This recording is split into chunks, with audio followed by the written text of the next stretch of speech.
So it's Friday and the Chief Minister's briefing, and I know you probably want to talk about how well it went in Peel the other day, but unfortunately circumstances have moved on and we must deal with the subject matter of Mr Cretney offering his resignation. I mean, take us through it, please, from your perspective.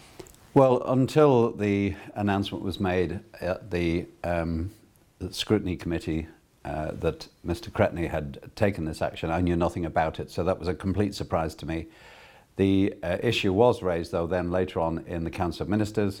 Mr Cretney gave an explanation as to why he took that decision, which was essentially to, first of all, assist a constituent.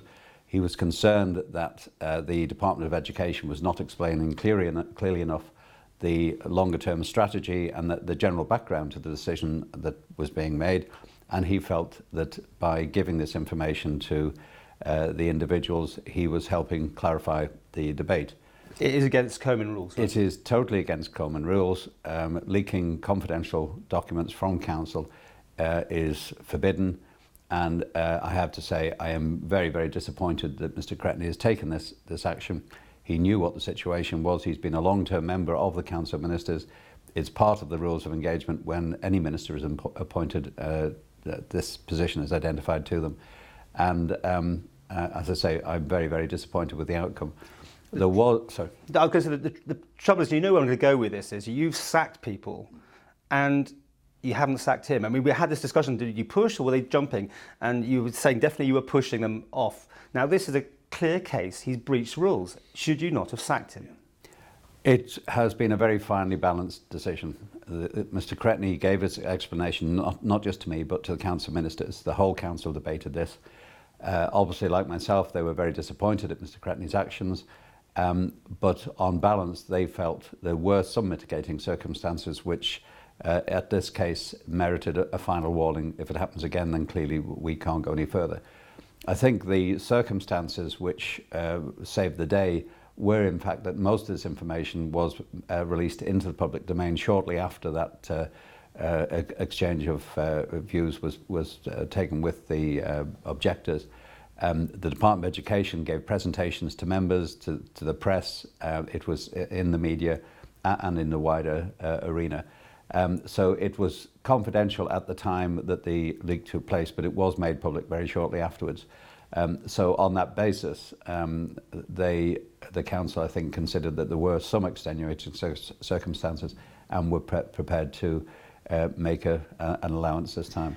I put it to you that Mr Cretney is a great foot soldier for you, and I mean everyone likes Mr Cretney, and he does a good job. I'm sure he's one of your best, closest pals, as far as I'm concerned. I don't know, but you have laid down this very strict. This is how it is. It's black and white almost. You have said it up to now, and there's no room for negotiation.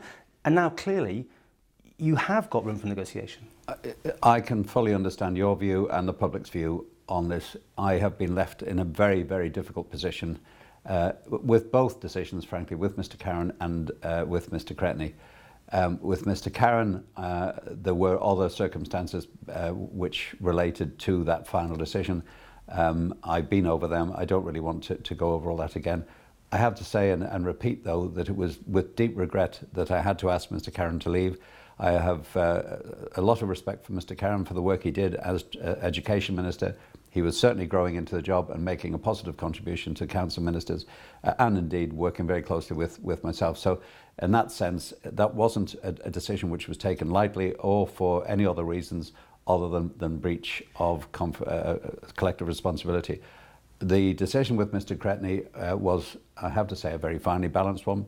I'll be quite open about that. It's given me some real concerns because I am trying to be consistent. I'm trying to be fair to everyone.